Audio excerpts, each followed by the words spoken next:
This morning live title sponsor Vianet. Vianet अब सबै connected. Vianet अब सबै connected. Co-sponsor Shikhar Insurance दुःख पर्दाको साथी. शिखर इन्स्योरेन्स दुःख पर्दाको साथी. Co-sponsor Goodwill Finance, financing for success since 1995. Associate sponsor Vatsalya Natural IVF, आधुनिक चिकित्सा उच्च सफलता दर.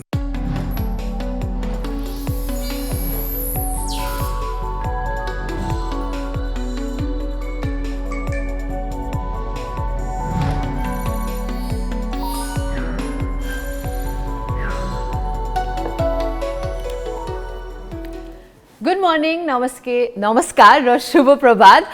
बिहीबारको बिहानीमा हामी दुवैजना आइसकेका छौँ. हामीलाई ब्याक टु ब्याक देख्न पाउँदा तपाईँहरू पनि खुसी हुनुहुन्छ होला, हामी पनि खुसी नै छौँ ब्याक टु ब्याक आउन पाउँदाखेरि. सरिता दिदी, you are looking lovely in pink today. Thank you. त्यसको बारेमा चाहिँ म तिमीसँग अफ एयर कुराकानी गरौँला, ब्याक टु ब्याक आउनु पर्दाखेरिको पीडाको बारेमा. But yes, it's always fun to see you all. यहाँलाई फेरि पनि हाम्रो तर्फबाट अभिवादन. र आज वेदर अचम्मको छ. मनसुन हो कि विन्टर हो थाहै हुँदैन. सदीक्षा, रमाइलो पनि एक किसिमको रमाइलो पनि छ. आज काममा आउँदाखेरि कस्तो त्यो अँध्यारै भए पनि पुरै क्लियर टाइपको रमाइलो थियो. जे पाइन्छ हामीलाई, जे दिन्छ प्रकृतिले, त्यसलाई इन्जोय गरेर अगाडि बढ्नुपर्छ. त्यो भन्दै गर्दा क्लाइमेट चेन्जको बारेमा अलिकति कन्सियस पनि हुनु पनि पर्छ. आउनुहोस् आज दिनको सुरुवात गरौँ. बिहान 6:53 सूर्योदय हुनेवाला छ सदीक्षा भने 5:18 सूर्यास्त हुनेवाला छ. सँगसँगै टेम्परेचरको कुराकानी गर्नु पर्दाखेरि दिदी, अब अलिकति चिसो भएको सबैलाई आह्वान पनि भइसकेको छ. 3 डिग्री सेल्सियस आजको मिनिमम टेम्परेचर रहनेछ भने अलिकति राम्रो कुरा, म्याक्सिमम चाहिँ 14 डिग्रीसम्म पुग्ने रहेछ. हिजो जस्तै दिनभरि पानी अब आज चाहिँ पर्नेवाला छैन. फाटोफुटो कति ठाउँमा वर्षा हुन्छ भनेर अझ पनि भन्नुभएको छ भने अब धेरैजनाले चाहिँ कहिले मौसम क्लियर हुन्छ र काठमाडौँ भ्याली वरिपरिको यो स्नो क्याप्ड माउन्टेन्सहरू चाहिँ फाइनली देख्न पाइने हो भनेर पनि धेरैजना कुरिराख्नु भएको छ. एकदमै. र हामी कति लकी छौँ कि सकेसम्म त अलिकति नजिकै बुढानकण्ठ, शिवपुरी, फुलचोकी, चन्द्रगिरी जान सकिन्छ भने लेट्स गो. यदि सकिँदैन भने पनि मजाले आफ्नो घरको कौसीमा गयौँ भने प्रायः जसो काठमाडौँ उपत्यकाबाट स्नो क्याप्ड माउन्टेन्सहरू हामीले देख्न सक्छौँ नै. भनाइ छ नि, समय र छाल, time and tide waits for none भनेको जस्तो कति धेरै खबरहरू छन् यहाँहरूलाई सुनाउनु पर्ने. समय चाहिँ अलिकति छोटो. फटाफट बरु हामी खबरतिर लागिहाल्ने हो. डेफिनेटली हामी पहिलो समाचारबाट सुरु गरिहाल्छौँ. राम्रो समाचार यो चाहिँ लिपुलेख, लिम्पियाधुरा र कालापानीको जनताको चाहिँ यो मतदान नामावली जुन चाहिँ अब हुन गइरहेको छ भन्ने कुरा हामीले अस्ति पनि न्युजमा हाम्रै कार्यक्रम मार्फत भनेका थियौँ. त्यो चाहिँ समेट्ने तयारी गरिएको छ. यो राम्रो कुरा हो, किनभने यो गरिसकेपछि बल्ल उहाँहरूको चाहिँ राष्ट्रिय परिचय पत्र पनि बनाउन सकिन्छ. त्यसपछि चाहिँ उहाँले अफिसियली मतदान पनि गर्न पाउनुहुन्छ. सो त्यहाँका मानिसहरू I am sure are excited and happy to be included. एकदमै. हामीले जनगणनाकै पनि कुरा गऱ्यौँ त्यतिखेर पनि. माथिबाट कसरी जनगणना गर्ने यो कुरालाई भन्ने कुरा थियो भने अहिले मतदाता नामावलीको कुराकानी चाहिँ अब यसरी अगाडि बढ्ने भन्ने कुरा हामीहरूले यहाँहरूलाई जानकारी गरायौँ. तिङ्कर, छाङरू र गुन्जी गाउँको जनसङ्ख्याको लगत सङ्कलन पनि गरिसकिएको छ. र सदीक्षा, तिमीले भनेको जस्तो 2077 साल जेठ 7 गते सरकारले नेपालको नयाँ नक्सा जारी गर्दै त्यसमा लिपुलेख, लिम्पियाधुरा र कालापानी क्षेत्रलाई समेटेको पनि थियो.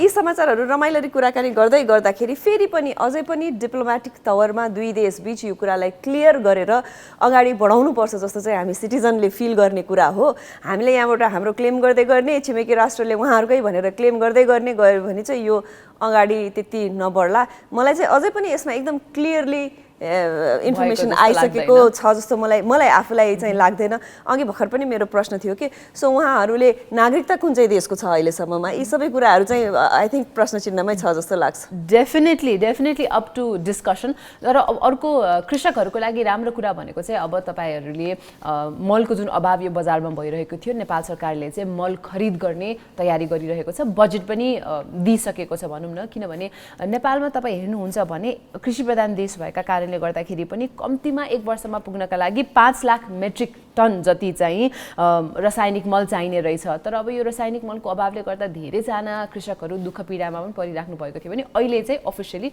अब यो मल आउने भएको छ। अब केही समयको राहत पनि मिल्ने भयो। तिमीले भन्यौ नि हामीलाई लगभग यति चाहिन्छ भनेर 5 लाख चाहिन्छ भनेर भन्यौ। कृषि मन्त्रालयलाई मल खरिदको लागि 27 अर्ब 75 करोड रुपियाँ दिँदाखेरि पनि त्यसले जम्मा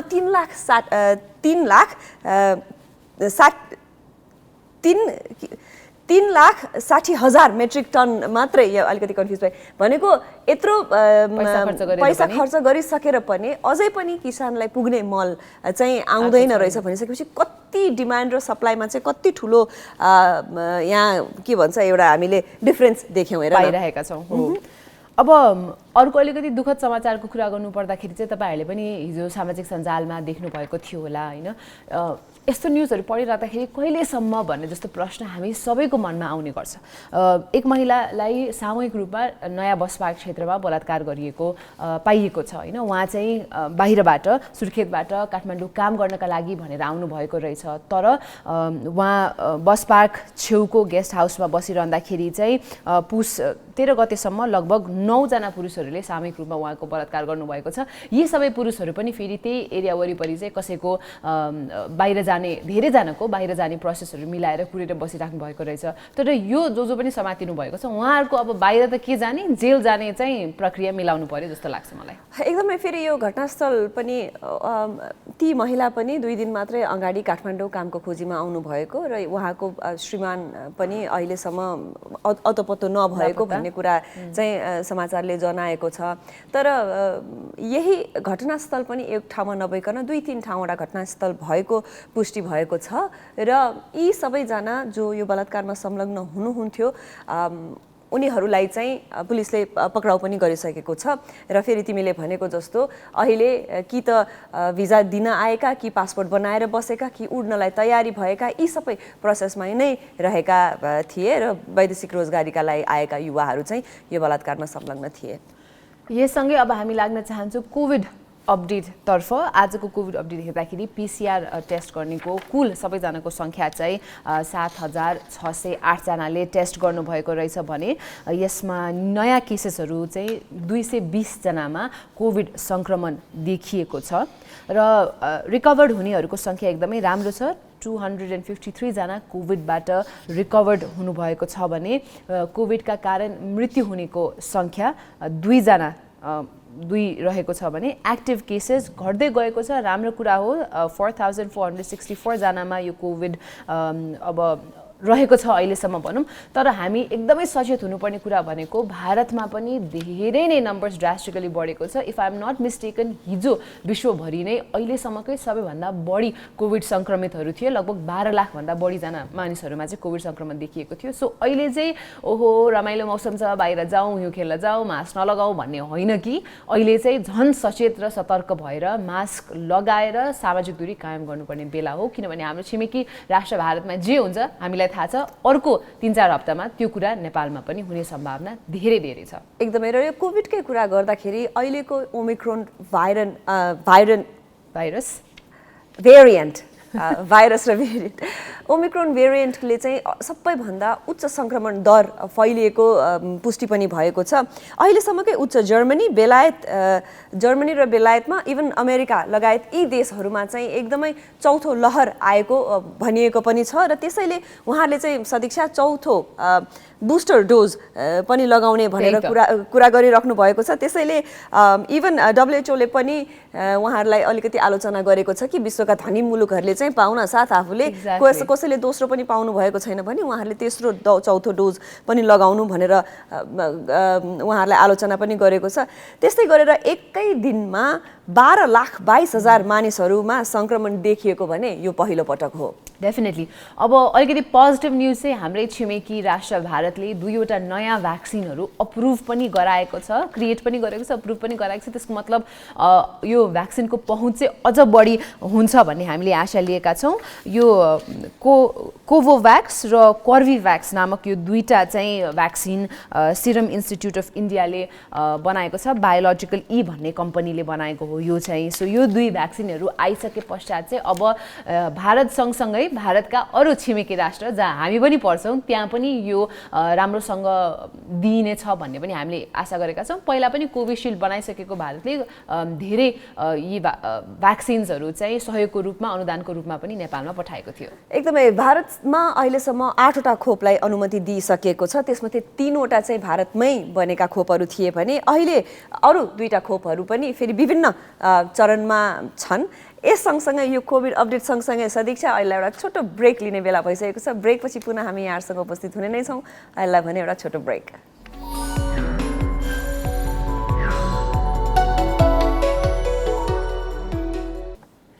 welcome back after that break to Vianet presents Galaxy this morning live. हामी दुवैजना आइसकेका छौँ बिहिबारको बिहानी चिसो चिसो मौसममा पनि तपाईँहरूलाई तातो तातो खबर दिँदैछौँ। अब लैजान चाहन्छु तपाईँहरूलाई around the world. Kathmandu valley बाहिर जान खोज्नु भएकोलाई अलि टाढै लैजाउन भनेर हामी वरिपरि नै घुमाउँदैछौँ अहिले। डेफिनेटली हामी के गर्छौँ भने तिमीले भनेको जस्तो चिसो मौसम भए तापनि तातो कुरा सुनाउँछौँ।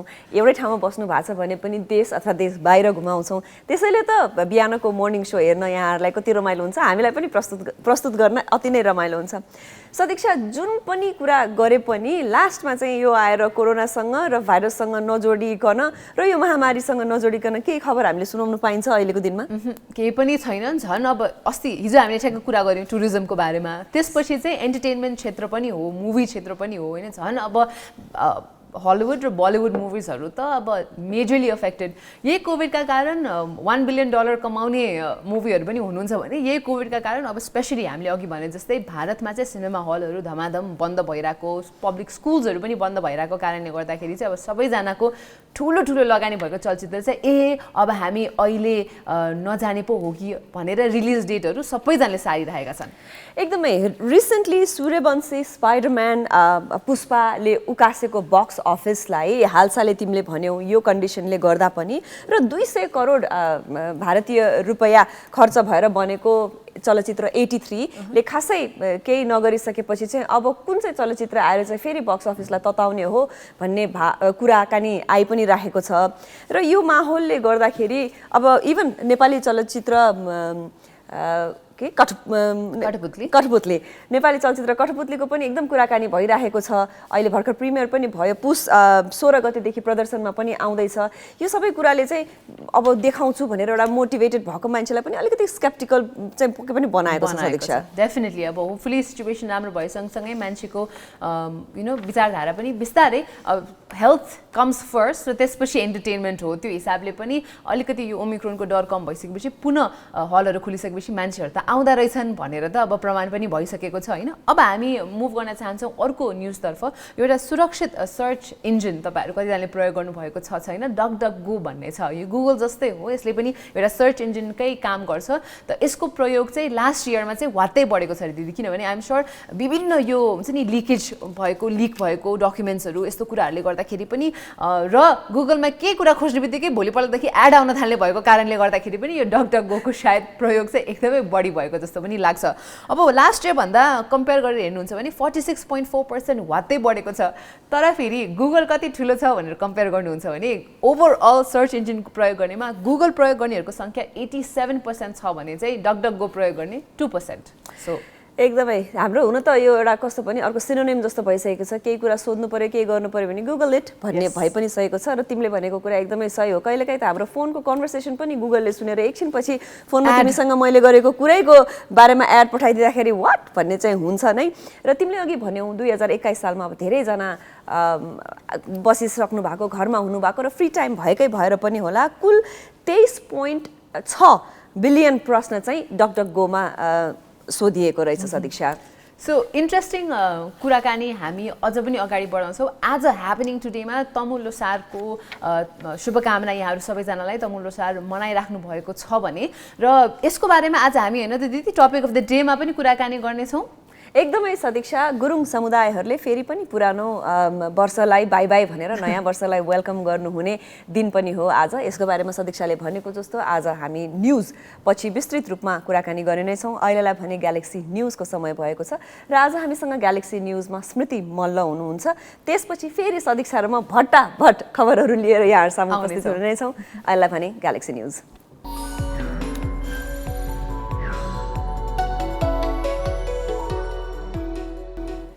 Welcome back after Galaxy News to Vianet presents Galaxy This Morning Live. बिहीबारको दिन हामी दुवैजना सदीक्षा एन्ड सरिता तपाईहरुको टेलिभिजन Galaxy 4K मा हामीलाई एकदमै राम्रोसँग देखिराख्नु भएको छ र हेरिराख्नु भएको छ होला। आफ्टर दिस हाम्रो लागि पनि हाफ एन आवरको ब्रेक राम्रै हो यदि एकदम राम्रो पनि हो। तिमीले राम्रोसँग देखिराख्नु भएको छ in a sense 4K television भएको भएर एकदम क्लियरली भनेर भनेको हो। एकदमै हामीले पनि यहाँलाई राम्रोसँग देखि नै रहेका छौँ र घर बसेर हामीले प्रोग्राम हेर्दा पनि राम्रोसँग देख्छौँ सदीक्षा।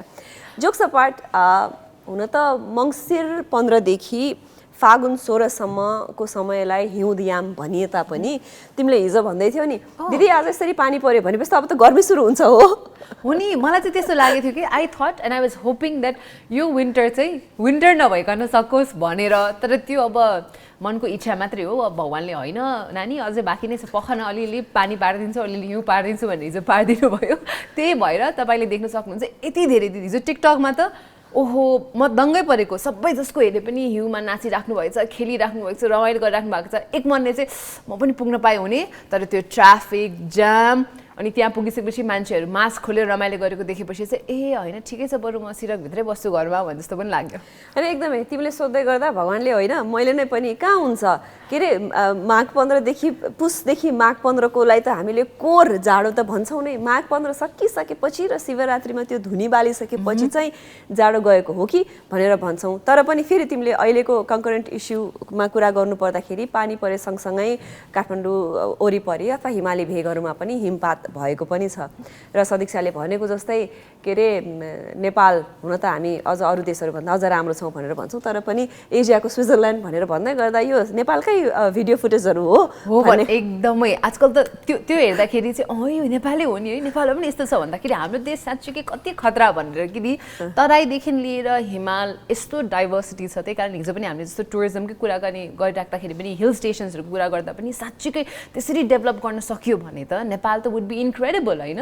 एउटा उहाँले 10 डेजको ड्युरेसनभित्र नै हिउँदेखि लिएर गर्मी होइन अथवा न्यानोपन सबै एक्सपिरियन्स गर्न पाउनुहुन्छ एउटै देशमा भनेपछि त it will be amazing for them as well. र यो हिउँ सँगसँगै दिदी शीतलहरको पनि कुरा गर्न चाहन्छौँ होइन हामी। लगभग नेपालको 22वटा जिल्लामा चाहिँ शीतलहर यो जाडोको मौसममा हुने गर्छ र शीतलहर भन्ने बित्तिकै एउटा नराम्रो कुरा त्योसँग जोडिएको चाहिँ शीतलहरको कारण मृत्यु हुनेको सङ्ख्या पनि धेरै हुन्छ।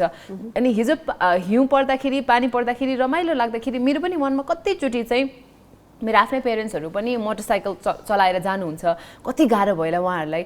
अझ डेली वेज वर्कर्सहरूले त हिजो के कमाइ भयो होला र उहाँको दिनभरि नै भनौँ न अब घरमा बस्नु भयो होला, उहाँ सडकमा आफ्नो पसल थाप्न पाउनु भएन, काम गर्न पाउनु भएन। त्यो हिसाबले आफूले रमाइलो गरिरहँदाखेरि चाहिँ के याद गरौँ भन्दाखेरि यदि तपाईँले यस्तो मौसममा पनि कसैलाई हेल्प गर्न सक्नुहुन्छ, आफ्नो विन्टरका पुराना लुगाहरू युज गर्न मिल्ने लुगाहरू अरू कसैलाई दिन चाहनुहुन्छ भने चाहिँ यही हो मौका। हिजो टिकटक डे पनि गइसकेको छ, we still have one more day भनौँ न, भोलिसम्म टाइम छ 2022 को लागि प्रिपेरेसन गरिराख्दाखेरि 2021 के राम्रा कुराहरू चाहिँ गर्नु भन्न चाहन्छौँ। पक्कै पनि सदीक्षा यो कुरालाई हामीले बारम्बार भन्ने पनि गरेका छौँ र यो कुरालाई जति भन्दाखेरि फोकस गर्दा इम्पोर्टेन्स दिँदा पनि नपुग्ने कुरा पनि हो।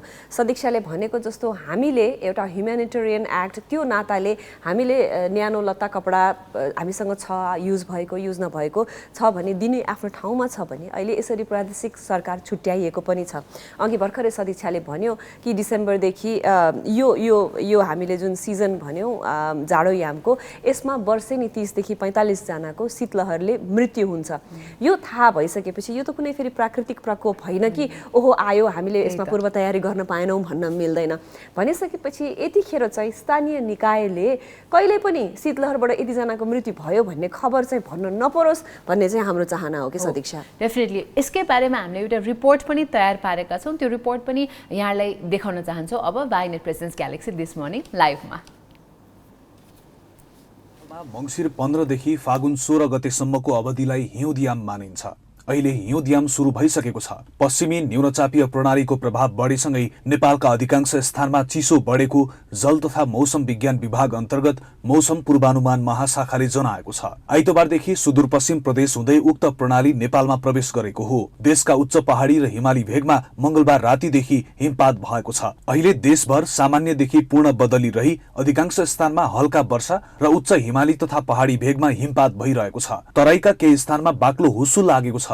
मौसमी प्रणालीका कारण पर्वतारोहण, हवाई यातायात लगायत दैनिक जनजीवनमा समेत असर परेको छ। त्यसैले चिसोबाट बच्न र हिमपातबाट हुन सक्ने प्रभावबाट जोगिन आवश्यक सतर्कता अपनाउन अनुरोध गरिएको छ। यो हिउँदमा देशका अधिकांश भूभागमा अधिकतम तापक्रम सरदर भन्दा बढी र न्यूनतम तापक्रम सरदर एवं सरदर भन्दा बढी हुने पूर्वानुमान गरिएको छ। एउटा 20 वर्ष लामो अध्ययन अनुसार विश्वमा प्रत्येक वर्ष औसत 5,08,000 भन्दा धेरै मानिसहरूको अत्याधिक चिसो र अत्याधिक तातो मौसमका कारण मृत्यु हुने गरेको छ। 2000 देखि 2019 सम्म 5 महादेशका 43 देशहरूमा विश्वभरका अनुसन्धानकर्ताहरूले गरेको अध्ययन अनुसार औसतमा 46 लाख भन्दा धेरै मानिसहरूको अत्याधिक चिसोकै कारण मृत्यु भएको र बाँकीको अत्याधिक तातोका कारण मृत्यु भएको पाइएको हो। त्यसमध्ये 26 लाख मानिस एसियाका छन्। त्यसमा पनि पूर्वी र दक्षिण एसियाका मानिस अत्याधिक चिसो र तातो मौसमका कारण बढी प्रभावित भएको पाइएको छ। नेपालको कम्तीमा 22 जिल्लामा सामान्यतया डिसेम्बरदेखि जनवरीसम्मको अन्त्यसम्म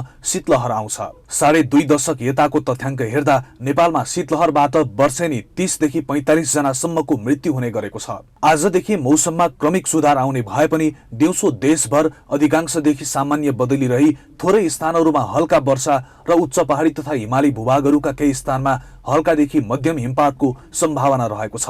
राति देशभर आंशिकदेखि सामान्य बदली रहनेछ। प्रदेश 1 बागमती र गण्डकी प्रदेशका उच्च पहाडी तथा हिमाली भूभागका थोरै स्थानहरूमा हल्का हिमपातको पनि सम्भावना रहेको महाशाखाले जनाएको छ। शुक्रबार देशभर आंशिक बदली रही 1 वा 2 स्थानहरूमा हल्का वर्षा प्रदेश 1 बागमती र गण्डकी प्रदेशका उच्च पहाडी तथा हिमाली भूभागका 1 वा 2 स्थानहरूमा हल्का हिमपातको पनि सम्भावना रहेको छ। पश्चिमी न्यूनचापीय प्रणाली बाहिरिएपछि तराईमा हुस्सो कुहिरोको प्रभाव बढ्नेछ भने पहाडी र हिमाली क्षेत्रमा थप चिसो बढ्ने महाशाखाले जनाएको छ। मौसम परिवर्तन सँगसँगै अब यो वर्ष परिवर्तनको पनि हामी कुराकानी गर्न चाहन्छौँ। आज तमु लोसार भनेर त हामीले ह्यापनिङ टुडेमा यहाँलाई जानकारी दिइसक्यौँ। तमु लोसारको तयारी हिजो नै टुडी खेलमा अलिअलि भइसकेको थियो। अब अफकोर्स पानी परेको कारणले गर्दाखेरि पनि अलिकति अप्ठ्यारो त होला, तर हामीलाई नेपालीहरूलाई सेलिब्रेसन गर्नबाट कसले रोक्ने होइन दिदी? एकदमै सदीक्षा, तिमीले सही भन्यौ। किनकि अहिले म फेरि अलिकति फर्केर मौसममा पनि गएँ। मौसममै पनि यो नजिकै हिमपात हुँदाखेरिको सेलिब्रेसन हामीले टिकटकदेखि लिएर हरेकतिर देख्यौँ पनि। तर फेरि एउटा हामीले बिर्सिनु नहुने कुरा, विश्वभरि यसरी ओमिक्रोन भेरिएन्टले सबैलाई सताएको बेलामा सबजना रमाएको देख्दाखेरि लौ न हामीले बिर्सिएछौँ कि भन्ने भान पनि भयो। र फेरि हामी सबैजना हिउँ हेर्न भनेर घरमा परिवार बुवा आमा अथवा छोराछोरी साना साना बच्चाहरूलाई अथवा वृद्धहरूलाई पनि लिएर जाँदाखेरि चाहिँ अलिकति सचेत हुनुपर्ने छ कि। त्यस सँगसँगै सदीक्षाले भनेको नयाँ वर्षको बारेमा हामी कुराकानी पनि गरौँला। तर अहिलेलाई भने एउटा छोटो ब्रेकको पाली भएको छ। ब्रेकपछि पुनः हामी यहाँहरूसँग कुराकानी गर्ने नै छौँ।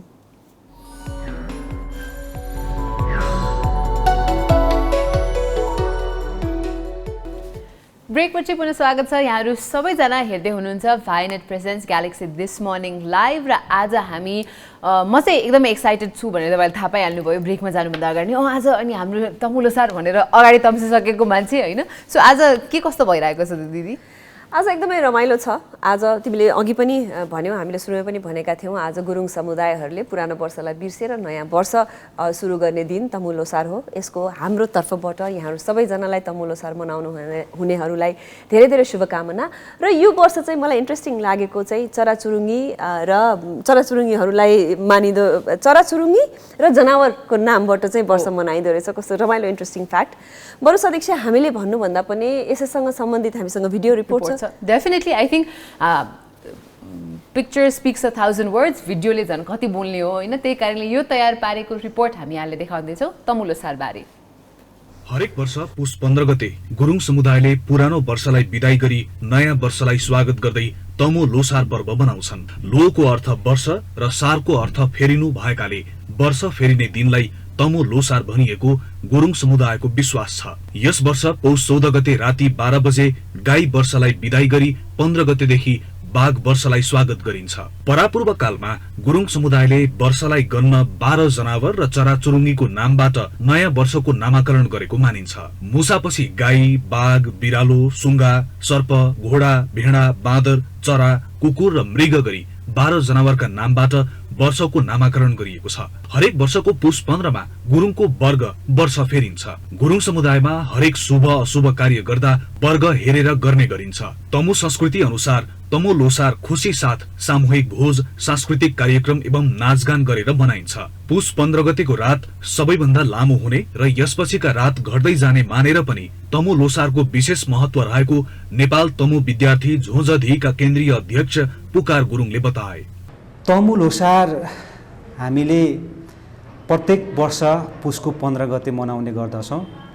हाम्रो 12वटा लोको आधारमा चाहिँ हामीले आफ्ना उमेरहरू, शुभ अशुभहरू हेर्ने काम चाहिँ हाम्रो 12वटा लोबाट चाहिँ गन्ने र हेर्ने चाहिँ प्रचलन छ। 12वटा लो चाहिँ हाम्रो विभिन्न चराचुरुङ्गी पशुपक्षीको नामबाट चाहिँ राखेको हुन्छ। त्यसैको आधारबाट चाहिँ हामीले चाहिँ लो फेरिने चाहिँ हाम्रो 15 पुस हो हैन। अहिले चाहिँ नि गाई वर्गको चाहिँ बिदाई गर्दै चाहिँ हामीले बाघ वर्गको चाहिँ नि स्वागत गर्न गइरहेका छौँ। 14 गते साँझदेखि नै तमु लोसार मनाउन सुरु गरिन्छ। साँझ पूजापाठ, भोजभतेर, नाचगान गरी आधा रातसम्म बसेर नयाँ वर्षको स्वागत गरिन्छ। 15 गते बिहानै उठेर नुहाई धुवाई गरी चोखो भएर कुल देवता पितृ पूजा गरिन्छ। मिष्ठान्न भोजन बनाएर पितृलाई चढाइन्छ। घर सरसफाईदेखि ध्वजा फेर्ने काम हुन्छ। लोसारको दिन गुरुङ जातिहरू आफ्नै शैलीका वेशभूषा जस्तै शिरबन्दी, मखमली चोली, घलेक, पटुकी, छिटको घुन्यु र मजेत्रो महिलाहरूले लगाएर सजिन्छन् भने पुरुषहरूले शिरमा टोपी, भोटोमाथि भाङ्रो लगाउँछन्। लोसारको दिन खानाका विभिन्न परिकार बनाउने र ढोकभेट, आशिष आदान प्रदान गर्दै नाता कुटुम्बलाई बोलाएर भोज खुवाएर धुमधामका साथ मनाइन्छ। र हामीले लोसारमा हैन इष्टमित्रहरू बोलाउने, हैन साथी सङ्गिनीहरू बोलाउने, भेटघाट गर्ने, शुभकामनाहरू आदान प्रदान गर्ने, त्यो रूपबाट चाहिँ नि हामीले चाहिँ एउटा उत्सवको रूपमा एउटा भेटघाट आशीर्वाद दिने चाहिँ मौसमको रूपमा चाहिँ नि हामीले तमु लोसारलाई चाहिँ मनाउने गर्छौँ। तिब्बतमा ईसापूर्वको 7औं शताब्दीतिर बुद्ध धर्म प्रवेश गर्नु अगाडि भिन्न रूपमा लोसार मनाउने गरेको इतिहास पाइन्छ। तिब्बतमा किसानहरूले बर्खे बाली स्याहार्ने बेला कृषि बाली पर्व मनाउने गर्थे। पछि त्यही पर्वलाई लोसारमा रूपान्तरण गरियो।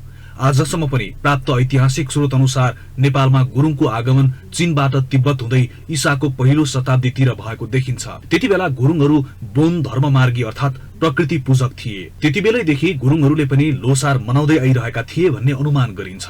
तमु लोसारको विशेष सांस्कृतिक महत्व पनि छ। यसले गुरुङको इतिहास, पहिचान, संस्कृति बोकेको छ। सबैका पर्व संस्कृतिले आफ्नो संस्कृति झल्काए जस्तै यस पर्वमा गुरुङको आफ्नो सांस्कृतिक वेशभूषा, खानपान, गीत संगीत, शिवकला प्रस्तुत हुन्छ। यससँगै आफ्ना चेलीबेटी, छरछिमेक, दाजुभाइ जम्मा हुने, आफ्नो नाता सम्बन्ध सबैलाई एक ठाउँमा राखेर पारिवारिक तथा सामाजिक सम्बन्ध बलियो पार्ने, सामाजिक र सांस्कृतिक परम्पराको संरक्षण गर्ने गरिन्छ। यसले माइती र चेली बीचको सम्बन्धलाई मजबुत बनाउँछ। गुरुङ समुदायमा चेलीबेटीलाई विशेष मान सम्मान गरिन्छ। यस अवसरमा चेलीबेटीलाई र उनीहरूका परिवारलाई बोलाएर खानपिन गराइन्छ भने चेलीबेटीले पनि माइतीलाई उस्तै मान सम्मान र खानपिन गराउँछन्। गुरुङको विशेषता नै दोहोरो खालको सामाजिक सांस्कृतिक सम्बन्ध अर्थात् आपसी सहयोग आदान प्रदान हो। यस हिसाबले यो पर्वको सांस्कृतिक पक्ष धेरै बलियो देखिन्छ। पहिले ग्रामीण समाजका गुरुङ परिवार र समुदायमा मात्र सीमित यो पर्व बसाइसराई र जातीय पहिचान आन्दोलनका कारण अहिले राष्ट्रिय तथा अन्तर्राष्ट्रिय बनेको छ। यसलाई अहिले नेपालका गुरुङले मात्र नभएर विभिन्न देशमा बस्ने गुरुङले पनि मनाउन थालेका छन्। गुरुङ जातिका पहिचान झल्किने खालका विभिन्न कार्यक्रम सहित यसलाई सामूहिक, संगठित र व्यवस्थित तरिकाले राष्ट्रिय पर्वकी रूपमा मनाउने अभ्यास सुरु भइसकेको छ। तमु लोसारमा हुने विभिन्न सांस्कृतिक कार्यक्रमको माध्यमबाट गुरुङ समुदायको संस्कृति, भाषा र रीतिरिवाज पुस्तान्तरण हुँदै आइरहेको छ। हरेक वर्ष काठमाडौँको टुडीखेल र गुरुङहरूको उल्लेख्य बसोबास रहेको गोर्खा, लमजुङ, कास्की, रसुवा र अन्य स्थानहरूमा पनि तमु लोसार मनाइने गरिएको छ। शेर्पा समुदायले न्यानो महिना फागुनमा ग्याल्पो लोसार मनाउँछन्। तामाङहरूले माघमा सोनाम लोसार मनाउँछन्। त्यस्तै गुरुङहरूले पुस 15 गते तमु लोसार मनाउने गर्छन्। लोसार पर्वलाई कृषि र पशुपालनसँग जोडेर हेर्ने हो भने पनि यसको धेरै महत्व छ। यो रमाइलो र जानकारीमूलक रिपोर्टपछि पुनः स्वागत छ यहाँहरूलाई वाइनेट प्रेजेन्ट्स ग्यालेक्सी दिस मर्निङ लाइभमा। आज पुनः एकपटक तमु लोसार मनाउने, सबैजनालाई जाडो नहोस्, रमाइलो साथ तपाईँहरूले मनाउन सक्ने शक्ति पाउन् भन्नु पनि हामी भन्न चाहन्छौँ। तर सेलिब्रेसन भन्ने बित्तिकै अब हुन्छ नि, हाम्रो नेपालमा त झन् पहिला त 4 जात 36 वर्ण भनेर भनिन्थ्यो। अहिले पनि धेरै समुदायका मानिसहरूले आफ्नो आफ्नो तरिकाले फेस्टिभल्सहरू मनाउनुहुन्छ। र हिजो मैले एउटा लाइन सुनेको थिएँ, मलाई कस्तो चित्त बुझेको कि फेस्टिभल सेलिब्रेसन भनेको एउटा समूहको मात्रै हुँदैन, त्यसलाई चाहिँ हामी सबैजनाले पनि ओनरसिप लिएर सेलिब्रेट गर्न सक्छौँ भन्ने जस्तो लागेको थियो। सो आज तपाईँका गुरुङ साथीहरू हुनुहुन्छ भने उहाँलाई पनि तमु लोसार विश गरेर पठाउनु होला, उहाँहरू अवश्य पनि खुसी हुनुहुनेछ। पक्कै पनि सदीक्षा, र तिमीले भनि नै पनि हाल्यौ, आजको दिन पुस 15 को दिन काठमाडौँ उपत्यकाकै कुरा गर्नु पर्दाखेरि टुडी खेलमा एकदमै सजी सजाउ भएर अझ यङ्गर क्राउड एकदमै धेरै हुने गर्छ, रमाइलो हुन्थ्यो। हामीले अघि भर्खरै कुरा गरेको यस्तो चिसोमा त राम्ररी आफ्नो त्यो सांस्कृतिक पोसाक लाउनु पनि अलिकति गाह्रो हुन्छ होला है भनेर। फेरि पनि लोसार भन्न बित्तिकै हामीले रिपोर्टमै पनि देख्यौँ कतिवटा समुदायहरूले विभिन्न विभिन्न हिसाबले मनाउनु पनि हुन्छ। आज पुस 15 चाहिँ गुरुङ समुदायहरूको ह्याप्पी न्यू इयर भएको भएर फेरि पनि अब यो इन्टरनेसनली न्यू इयर सँगसँगै नै पर्न जाँदो रहेछ सदीक्षा। त्यो चाहिँ छ नै। र तिमीले भनेको कुरामा हामीले फेस्टिभल मनाउने कुरामा चाहिँ नेपालीहरू हाम्रै देशकै विविध जात जाति भाषा भाषीको फेस्टिभलको त के कुरा गर्नु, त्यो त हामी मनाइ नै हाल्छौँ। त्यो नभइकन हामी हरेक धर्मको हरेक समुदायको फेस्टिभल हामीलाई लाग्छ सदीक्षा। तिमीलाई हो जस्तो लाग्दैन यो कुरा? आजकल चाहिँ अब यो रिसेन्ट गएको होइन क्रिसमसदेखि लिएर सबै कुरा हेर्दाखेरि पनि है आजकल सेलिब्रेट गर्न धेरैजना अगाडि एउटा बाहना चाहिने पनि हो। सो स्वाभाविक रूपमा 2 वर्ष घर बसिसकेपछि पनि होला सायद होइन, यो कोभिडका कारणले गर्दाखेरि अब एउटा बाहना खोजिराख्नु भएको, ठ्याक्क एउटा ओकेजन पाउनु भयो र निस्किनु भयो। तर अघि भर्खर सरिताले भन्नुभयो जस्तै आजको दिन पनि अथवा कुनै पनि फेस्टिभल यस्तो हुने बेलामा चाहिँ आफ्नो कल्चरल ड्रेस लुगाफाटा लगाएर सेलिब्रेट गर्ने धेरैजना हुनुहुन्छ। स्पेसली यङ्स्टर्सहरू देख्दाखेरि चाहिँ मलाई निकै नै खुसी लाग्छ, किनभने त्यसले चाहिँ देखाउँछ that young people are still interested in our culture tradition होइन। लुगाफाटा र फेसन सँगसँगै बोलीचाली पनि, मेबी ल्याङ्ग्वेज पनि सिक्ने हो कि कल्चर पनि अलिकति सिक्ने हो कि, किनभने जेनेरेसन टु जेनेरेसन यो पास डाउन हुनु निकै नै जरुरी पनि छ। अब मेरै समुदायको कुराकानी गर्नु पर्दाखेरि पनि दिदी जस्तो नेवारी भाषा भनौँ न होइन, धेरैजनालाई अहिले बोल्नु आउँदैन। र कति मैले यङ बच्चाहरू भेट्ने बेलामा त मेरो पनि मम्मी ड्याडीले बोल्नु हुँदैन, त्यसै कारणले घरमा कसैले बोल्दैन, सो हामीलाई पनि थाहा छैन भन्ने जस्तो लाग्छ। सो यो कल्चर ट्रेडिसनको यस्तो कुराहरू चाहिँ यो एस्पेक्टहरूलाई पनि सँगसँगै सेलिब्रेट गर्न नामको लागि मात्रै होइन कि साँच्चीकै पनि अगाडि चाहिँ बढाउनु इज भेरी इम्पोर्टेन्ट। तिमीले एकदमै इम्पोर्टेन्ट र दुःख लाग्दो कुरा पनि सुनायौ सदीक्षा। जहिले पनि देशको फ्युचर अथवा कुनै पनि चिजको फ्युचर तब मात्रै हुन्छ जब युवा पुस्ताले अथवा यङ्गर जेनेरेसनले त्यसलाई आत्मसात गर्छ। हामीले जति नै हाम्रो कल्चर भनेर एकदम शिर ठाडो पारे पनि पुरानो पुस्ताले मात्रै त्यसलाई आत्मसात गरेको छ भने त्यसले कन्टिन्युटी पाउँदैन। त्यसैले पनि एकदमै इम्पोर्टेन्ट छ। फेरि नेपालको कुरामा हामीले सबैभन्दा गर्व गर्न मिल्ने भनेकै हाम्रो विविधता, हाम्रो संस्कृति, कल्चर, यो चिजहरू हो भने सबैभन्दा इम्पोर्टेन्ट भनेकै यो चिज आफ्नो भावी पुस्तालाई सिकाउने कुरामा हो। तर अहिले यसो हेर्दै जाँदाखेरि आई थिङ्क बिचको जेनेरेसनलाई कति कुरामा चाहिँ म यो हो अथवा मेरो ब्याकग्राउन्ड यो हो भन्नलाई अलिकति हिचकिचाहट थियो भने अहिलेको जेनेरेसनले एकदमै राम्ररी आत्मसात गरेको पनि देखिन्छ। र अहिलेको जेनेरेसनमा एकअर्काप्रतिको मेलमिलाप पनि अलिकति राम्रो, सहज र एकअर्कालाई अप्रिसिएट गरेको पनि देखिन्छ। त्यसैले पनि आउने दिनमा चाहिँ हामीहरूको यो कल्चरल डाइभर्सिटी चाहिँ झन् राम्रो र प्रगाढ भएर अगाडि बढ्छ जस्तो लाग्छ मलाई। तपाईँले भन्नुभएको कुराले मलाई एकदम चित्त पनि बुझ्यो। अहिले आएको यङ्गर जेनेरेसनहरूलाई चाहिँ अझ सो हाम्रो एन्सेस्टर्स कस्तो थियो, हामी खास कहाँबाट हो त ओरिजिनली, हाम्रो यो लुगा के हो, यो फेस्टिभल के हो, हामी यो किन खान्छौँ भन्ने अहिलेको जेनेरेसन यङ जेनेरेसन जीहरूलाई चाहिँ हामीले रिजनिङ गर्न सक्यौँ र उहाँलाई यो कारण हामी यो खान्छौँ, यो कारण कारण हामी यो लाउँछौँ, हामी यताबाट हो भने इन्फर्मेसन फिड गर्न सक्यो भने चाहिँ उहाँहरूलाई चित्त बुझाउन उहाँले त्यो आत्मसात पनि निकै नै छिटो गर्नुहुन्छ। त्यो चाहिँ इट्स भेरी ट्रु। अर्को कुरा मैले भर्खरै सुनेको, मलाई त जेनेरेसन एक्स भनेको थाहा थियो, मिलेनियल्स भनेको थाहा थियो, यो फेरि जी भने के हो सो फेरि? जेन जी आर द न्युएस्ट दिदी होइन, देयर ओल्डेस्ट जेन जी को अहिले सबैभन्दा oldest member is around 24-25 years old. So यो नयाँ जेनेरेसन चाहिँ जेन जी। Okay, see, with that, कहिलेकाहीँ अलिकति अपडेटेड होस्ट भयो भने पनि धेरै कुरा थाहा हुन्छ, जेन जी होइन त? All right, that's something that I learn. यो कुराकानी गर्दा गर्दै फेरि एउटा ब्रेकको समय भएको छ। ब्रेक पछि न्यू इयर्स आउँदैछ, हेर्नु न्यू इयर्स भन्ने बित्तिकै पनि फेरि गिफ्टको कुराहरू आउँछ नै। यी र यावत हाम्रा रेगुलर सेक्सन्सहरू लिएर हामी यहाँहरूसामु आउने नै छौँ। अहिलेलाई भने एउटा छोटो ब्रेक।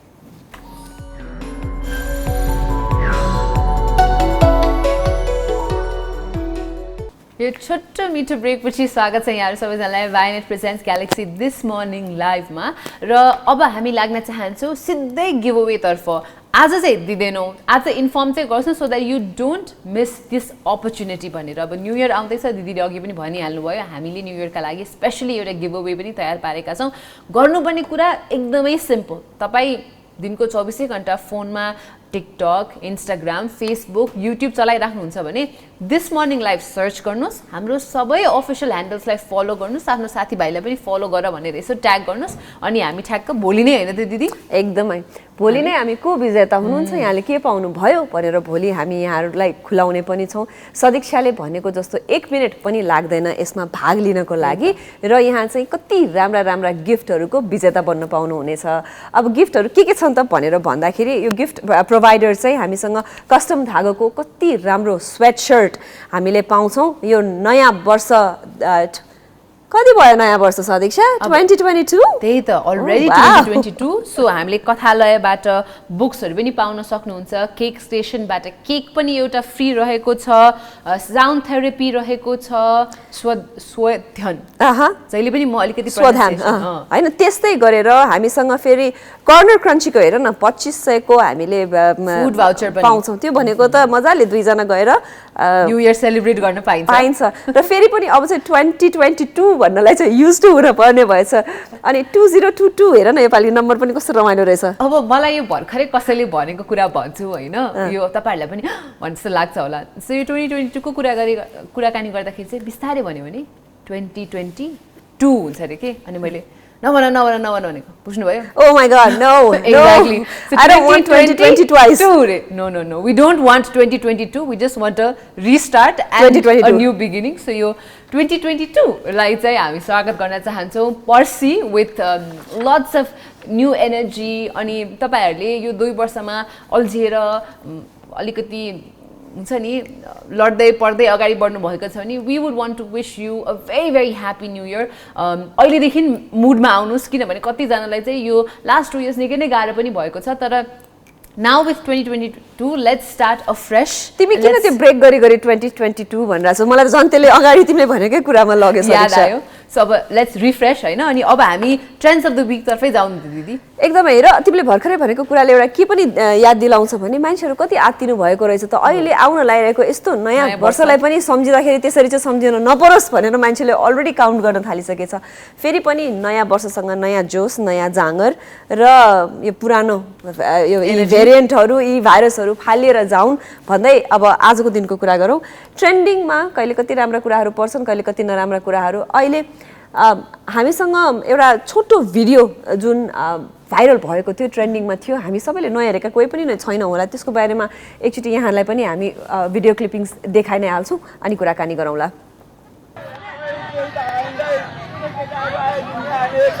तपाईलाई किन रोक्नु पर्यो? तपाईँ रोक्नु पर्दैन थियो क्या? बेकारमा रोक्नु भयो तपाईँ।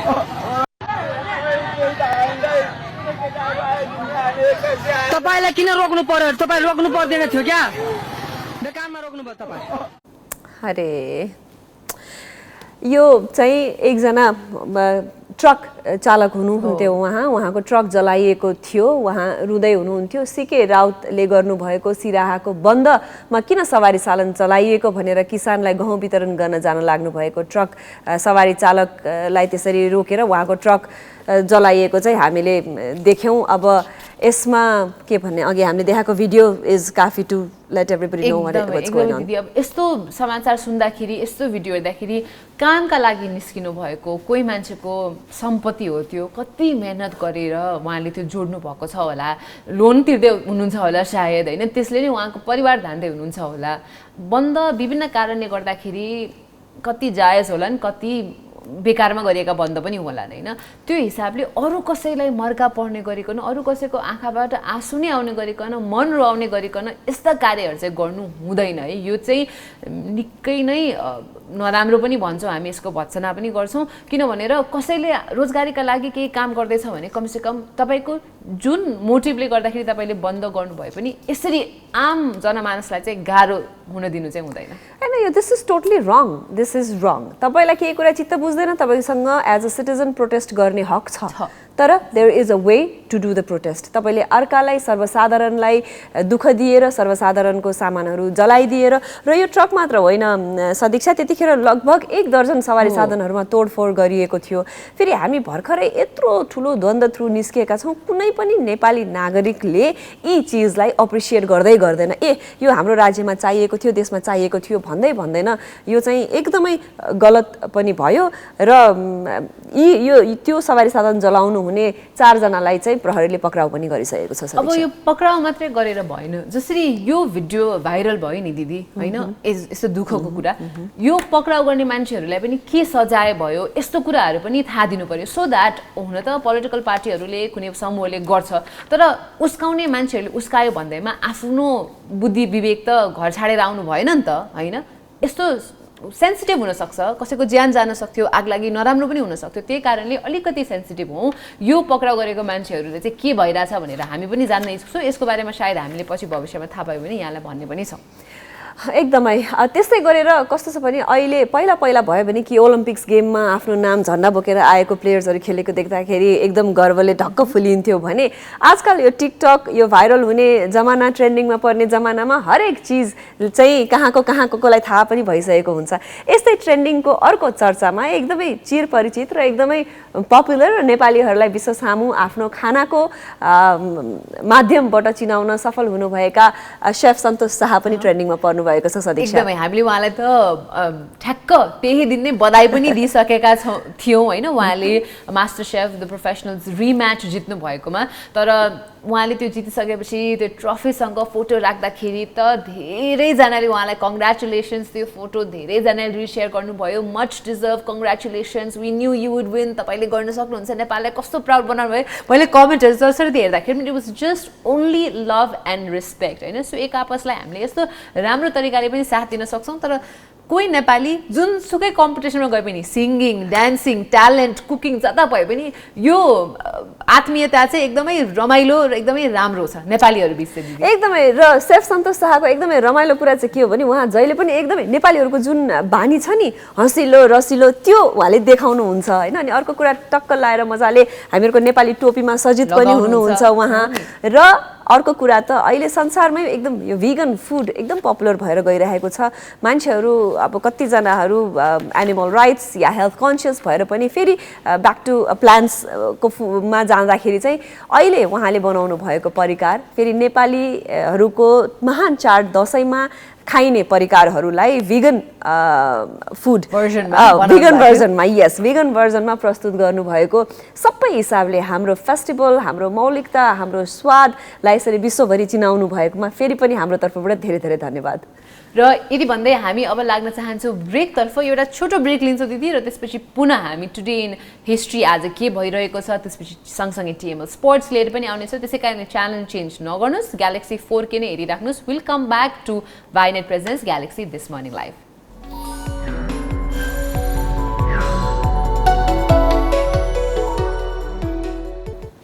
ब्रेक पछि पुनः स्वागत छ Vianet presents Galaxy this morning लाइभमा हामी दुई जना छौं happening today trending topic of the day सबै कुराकानी गर्दा हामी चाहिँ आइपुगेका छौं टुडे इन हिस्ट्रीमा सो आजकै दिन यसो इतिहासको पानाहरू पल्टाएर हेर्दाखेरि चाहिँ के भइराको रहेछ भनेर अब हामी यहाँलाई जानकारी दिन्छौं मलाई चाहिँ यो चाहिँ आफूले पनि फलो गर्ने पहिला एकदमै हेर्ने भावेर आज उहाँको बर्थडे भन्दाखेरि एकदम खुसी पनि लाग्यो र मैले सम्झिँदाखेरि एकदम यङ प्लेयर भएर आएका भर्खर दारी जुङ्गा मात्रै आएको कलिलो प्लेयर जस्तो देखिने मान्छे आज 37 इयर्स ओल्ड पुगेकोमा आफैलाई पनि लौ न भन्ने खालको लागिरहेछ होइन।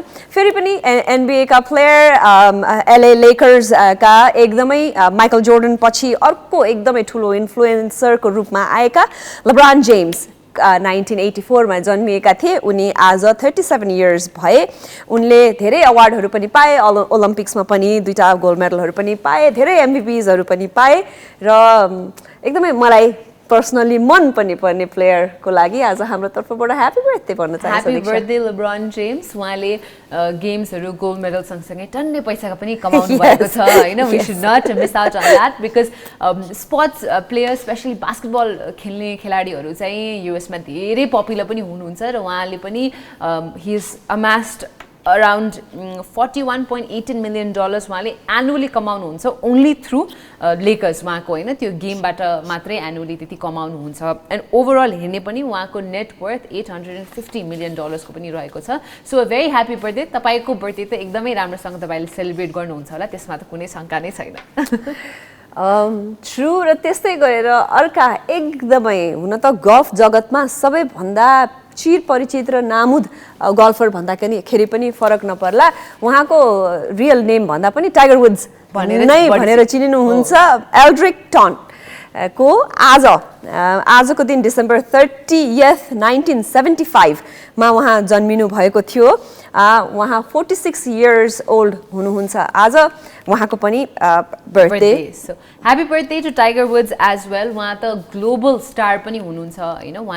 उहाँ त $1.5 billion को उहाँको नेटवर्थ रहेको छ भने अरू स्टार्सहरू सुपरस्टार नै भन्छन् उहाँलाई पनि। स्पोर्ट्स क्षेत्रमा चाहिँ दिदीले भन्नुभएको जस्तै गल्फको नाम आउने बित्तिकै, गल्फको कुरा गर्ने बित्तिकै टाइगर वुड्सको स्टाइल, टाइगर वुड्सले खेल्नुहुने शैली त्यो धेरै पपुलर पनि भएको छ।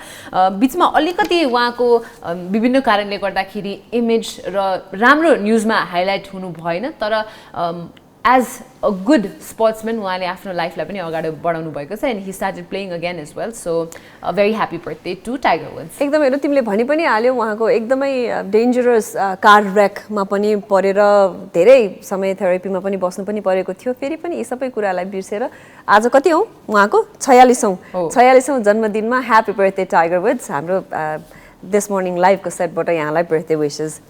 त्यस्तै गरेर सदीक्षा बर्थडे मनाउँदै अलिकति स्याड न्युज भन्ने कि अब हिस्ट्रीको कुरा गर्नु पर्दाखेरि मिलियन्स अफ पिपललाई आफूले दुःख दिनुभएको र मार्नु पनि भएको डिक्टेटरको चाहिँ आजको दिन उहाँ एक्जिक्युट हुनुभएको थियो। मैले यसरी भन्दै गर्दा तिमीले को भनेर थाहा पायौ है? हो 2006 मा आजकै दिन सद्दाम हुसैनलाई एक्जिक्युट गरेका थिए र यो चाहिँ सोशल मिडियामा पनि त्यति बेला एकदमै पपुलर पनि भएको थियो होइन। न्युजहरू आउँदाखेरि ब्रेकिङ न्युज भएर धेरै आएको थियो। आजकै दिन चाहिँ इराकका फर्मर डिक्टेटर सद्दाम हुसैनको मृत्यु भएको थियो।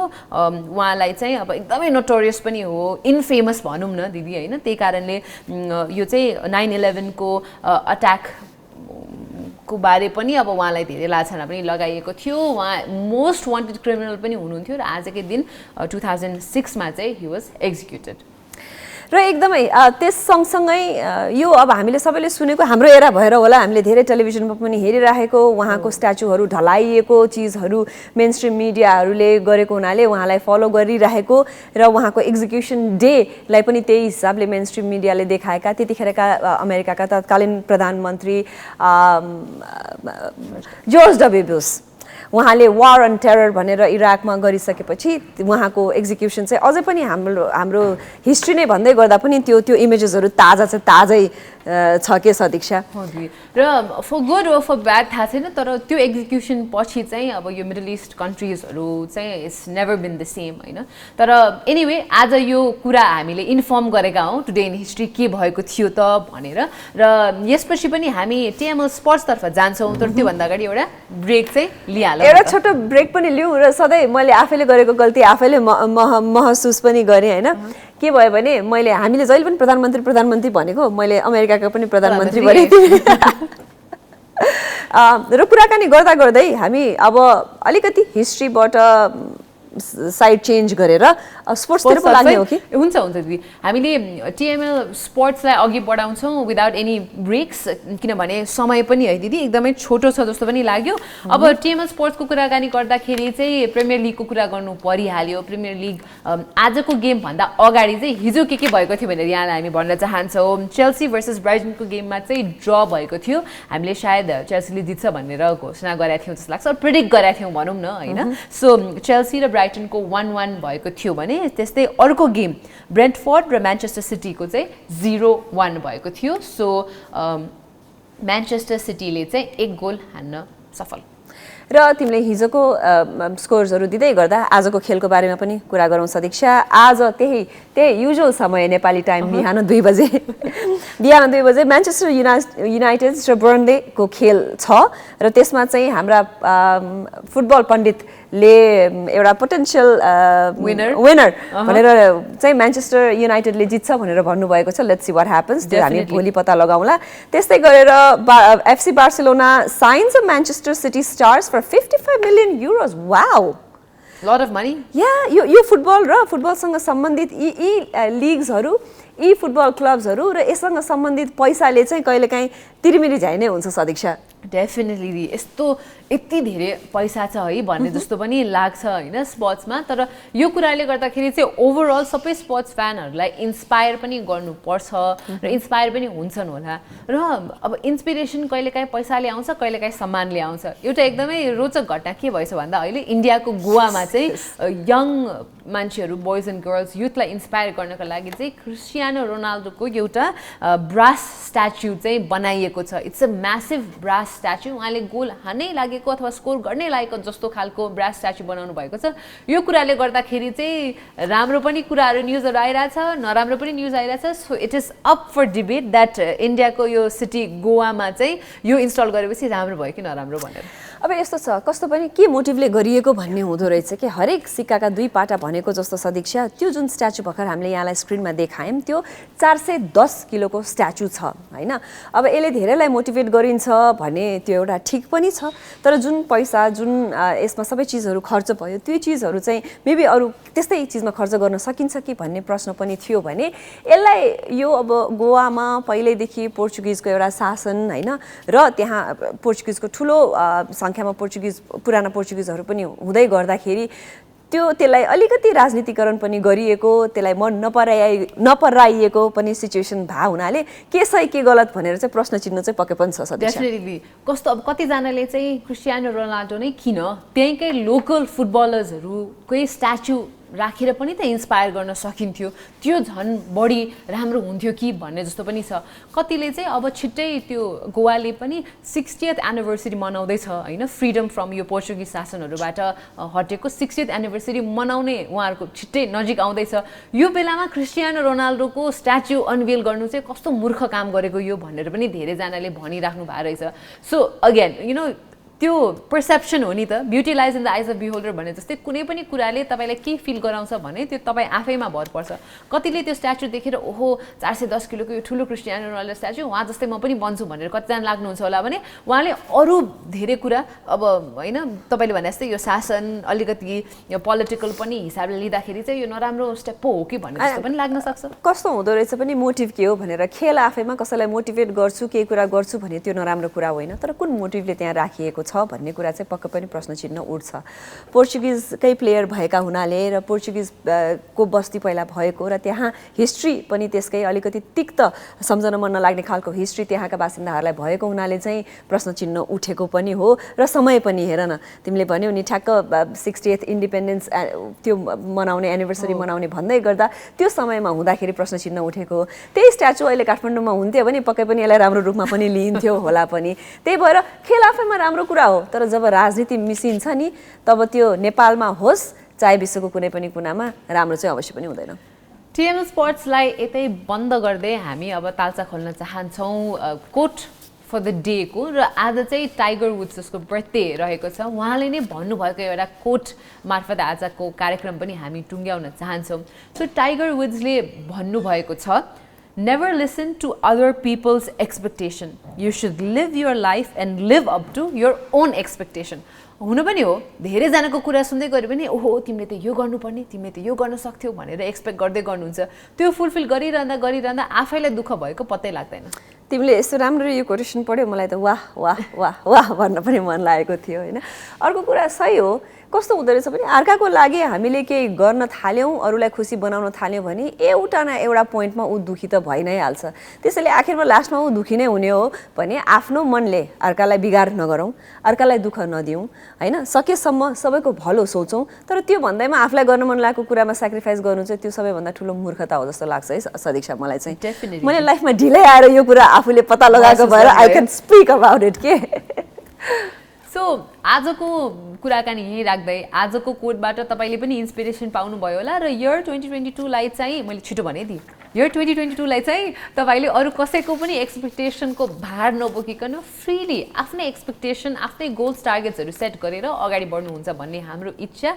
र शुभकामना पनि यहाँहरू सबैजनालाई एकदमै अन द्याट नोट हामी दुईजना फेरि पनि दुईजना नै भोलि आउँछौँ भन्ने बाचाका साथ र ब्युटिफुल एकदमै ट्यालेन्टेड नीति शाहलाई पनि एज अ अतिथि लिएर आउने कुराकानी यहाँहरू सामु राख्दै आजको दिन भने हामी बिदा माग्छौँ please stay warm stay dry and do not forget to tune in to Galaxy 4K भन्दै सदिक्षाले बाई नै गरिसक्यो यहाँहरूलाई पनि बाई बाई एन्ड नमस्कार